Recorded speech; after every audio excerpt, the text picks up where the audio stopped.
ወንድሜ ዘላለም በ49 ዓመቱ ትቶን ሄደዋል። በዚህ ዘመን ዘላለም በዚህ ዘመን ቤተክርስቲያን ከውጭም ፈተና ባለባት በዚህ ዘመን መጽናናት በምንፈልግበት በዚህ ዘመን ኑሮ በከበደን በዚህ ዘመን ዘልዬ ወንድሜ የኔ መኩሪያ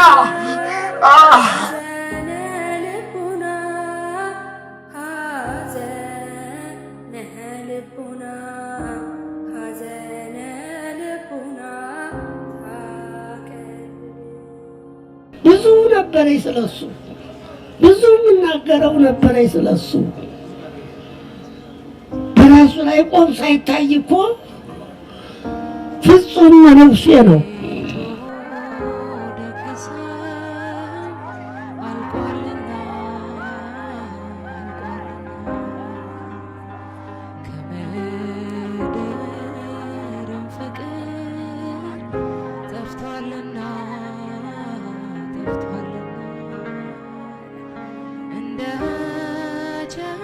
ወንድማችን ዘላለም የማየ ልጅ ብቻ አይደለም። ዘላለም የሁላችንም ልጅ ነው። የቤተ ክርስቲያን ልጅ ነው ዘላለም። ማርያም ሐዘነ ልቡና ታቀልል ማርያም ሐዘነ ልቡና ታቀልል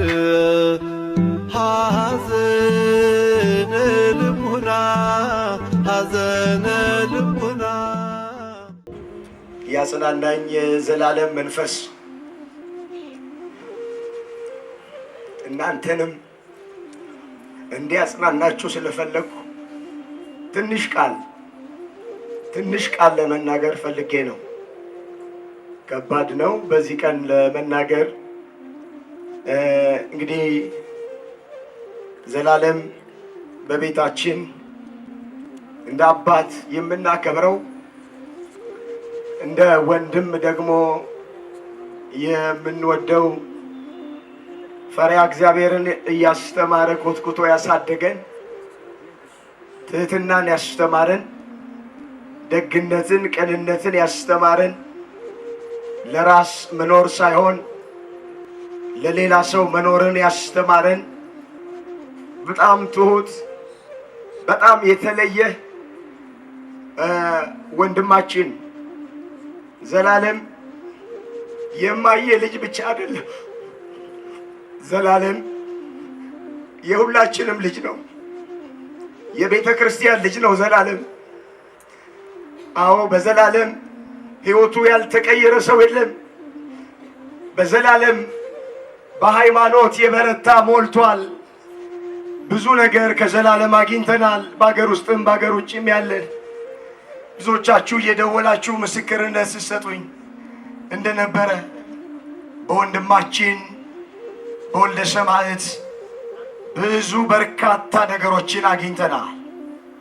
እንግዲህ ሲሰብከው የነበረውን ሲናገረው የነበረውን በሱ ዕጣ ደርሶበት ዘመን ገጥሞት ተጠርቶ ወደ አምላኩ ወደ እግዚአብሔር ሄዷል። መጽሐፍ የሰው ዕድሜው የተወሰነ ነው፣ የወሩም ቁጥር ባንተ ዘንድ ነው፣ ማንም ሊተላለፍ የማይችለውን ዳርቻ አበጀለት ተብሎ ተጽፏል። ይህን ጥቅስ ወንድሜ መምህር ዘላለም በሐዘን ቤት ሁሉ የሚናገረው ቃል ነው። አዎ ዕድሜያችን የተወሰነ ነው። በገንዘብ ዕድሜ መጨመር አንችልም። በገንዘብ ዕድሜ መጨመር ቢቻል ኖሮ ለዘላለም ዕድሜ መጨመርንለት ነበረ። በእውቀት ዕድሜ መጨመር አንችልም። በእውቀት ዕድሜ መጨመር ቢቻል ኖሮ ለዘልዬ ዕድሜ መጨመርንለት ነበረ። በስልጣን ዕድሜ መጨመር አይቻልም። በስልጣን ዕድሜ መጨመር ቢቻል ኖሮ ለመምህር ዕድሜ መጨመርንለት ነበረ። ነገር ግን የተወሰነለት ዕድሜ 49 ስለሆነ ወንድሜ ዘላለም በ49 ዓመቱ ትቶን ሄደዋል።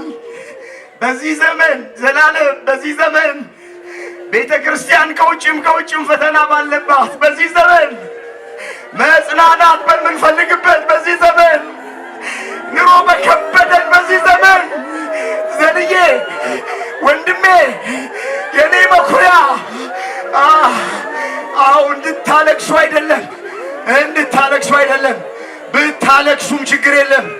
እስጢፋኖስ በሞተ ጊዜ ታላቅ ለቅሶ አለቀሱለት ተብሎ በመጽሐፍ ቅዱስ ተመዝግቧል። ግን ወዴት እንደሄደ ስለምናውቅ አድራሻውን ስለምናውቅ አናዝንም። እኛ ከሞት በኋላ ሕይወት አለን፣ ከመቃብር በኋላ ትንሣኤ አለን። ዘላለም ወደ እግዚአብሔር ለመሄድ ነው ያረፈው። ዛሬ ከእግዚአብሔር ጋር መኖር ከጀመረ 5ኛ ቀን ነው። አምላካችን እግዚአብሔር ወንድማችንን ነፍሱን ስለተቀበለልን እናመሰግነዋለን። ነፍሱ ይረፍ አንልም፣ ነፍሱን ተቀበላት አንልም። ሙሉ ጊዜውን ለእግዚአብሔር የሰጠ ነው። ያባከነው ጊዜ የለም።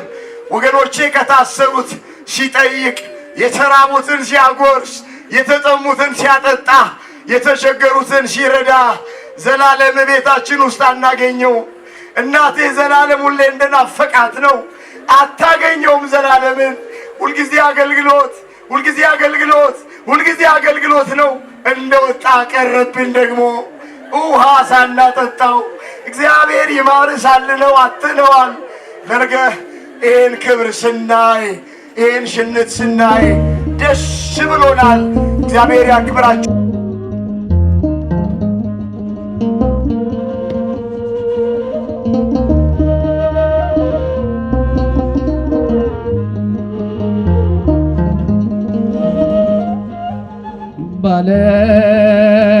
ባለም ጥላ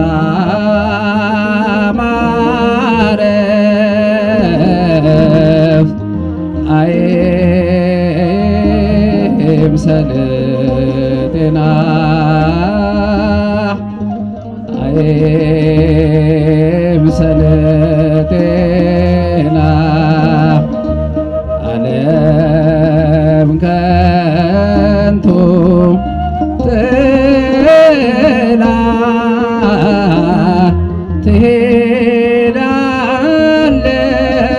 ትሄዳለችና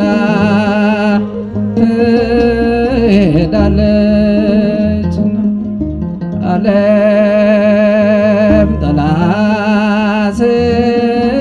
ስትሄድ ፀሐይ ሲበረታ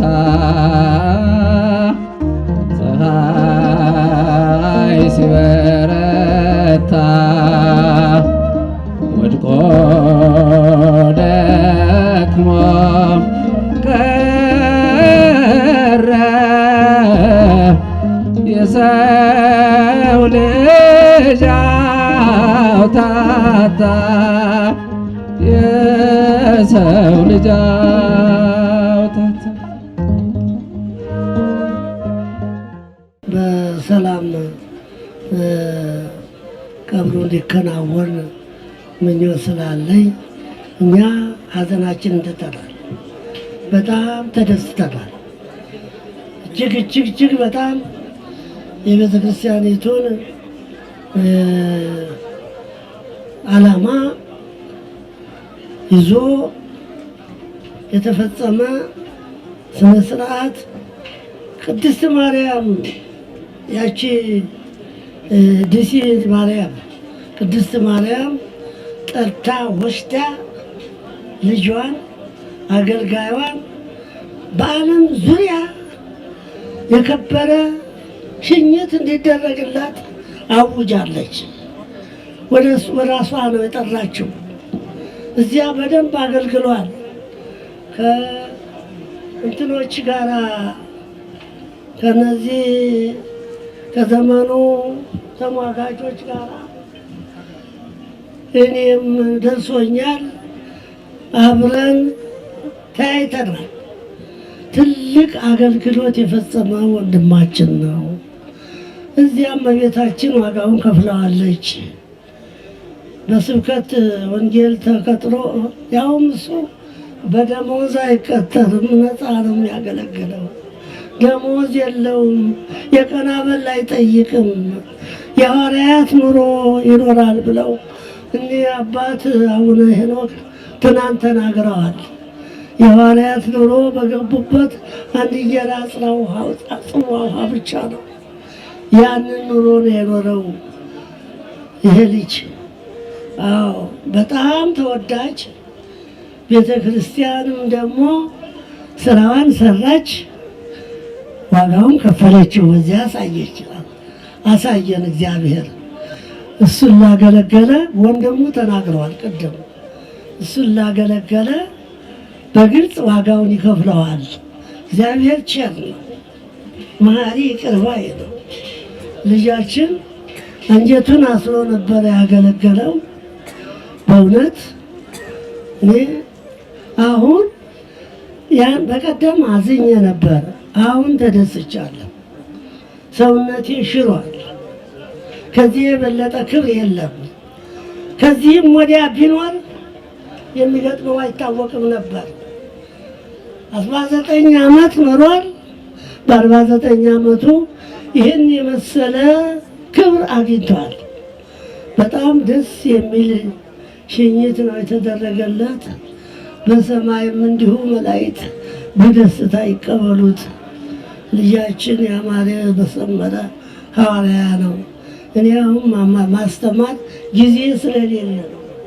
ብዙ ነበረኝ ስለሱ፣ ብዙ የምናገረው ነበረኝ ስለሱ። በራሱ ላይ ቆም ሳይታይ እኮ ፍጹም መነኩሴ ነው። ከ9 ሰዓት በፊት እህል አይቀምስም። ምስክሩ እኔ ነኝ። ባይታዊ ነው። በከተማ የሚኖር ባይታዊ ነው። ሰው ያላወቀው እግዚአብሔር የሚያውቀው ባይታዊ ነው። ይኸውና እግዚአብሔር እንዲህ በግልጽ አሳመረላት። ክብር ምስጋና ለእግዚአብሔር ይሁን። ከአራቱ ማዕዘን የመጣችሁ የደከማችሁ ዋጋችሁን ይክፈላችሁ። ተባረኩ። እግዚአብሔር ከእናንተ ጋር ይሁን። ብፁዓን አበው ሊቃነ ጳጳሳትም ደክመው ብዙ አገልግሎት ፈጽመውለታል። ፍቅራቸውን ገልጸውለታል። ከአራቱ ማዕዘን የመጣችሁ ልጆችም በሚገባ አገልግሎት ፈጽማቸዋል። የአገልግሎታችሁን ዋጋ እግዚአብሔር ይክፈላቸው። ተባረኩ። እግዚአብሔር በረድኤቱ አይለየን፣ ከዳግም ሐዘን ይሰውረን። እንደ መምህር ዘላለም ያለ እውነተኛ መምህር ይተካልን፣ ለቤተ ክርስቲያናችን ይተካላት፣ ከዳግም ሐዘን ይሰውረን። አትፍሩ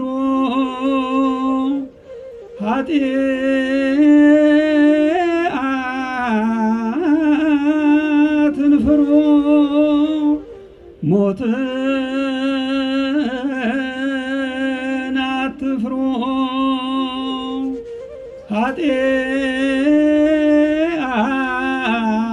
ኃጢአትን ፍሩ ከጻድቃን ከተማ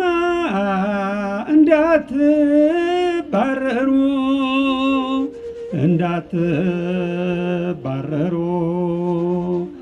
ከጽዮን ከተማ እንዳትባረሩ ኃጢአትን ፍሩ ኃጢአትን እንጂ ሞትን ማን ይፈራል? ኃጢአትን እንጂ ሞትን ማን ይፈራል?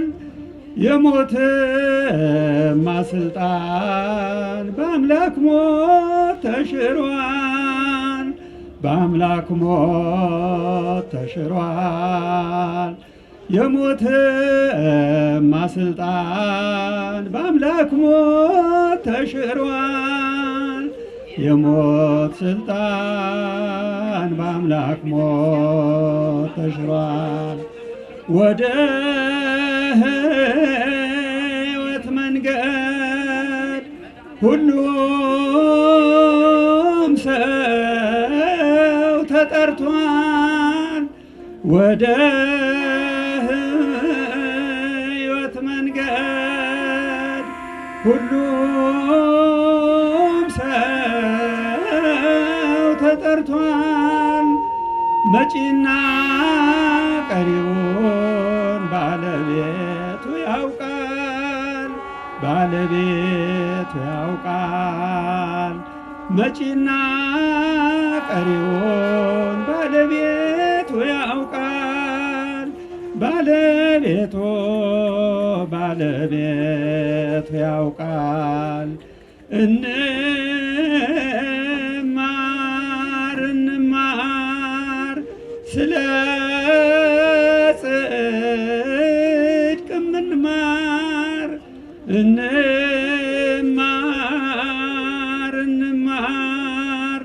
ስለ እውነት እንማር። ዘመኑ ነውና የዘመኑ መምህር ዘመኑ ነውና የዘመኑ መምህር የዘመኑ መምህር ሞት የጥሪ ደወል ሲያቃጭል በጆሮ ምነው ቢቀርብን የቃየልን ኑሮ ማርያም ሐዘነ ልቡና ታቀልል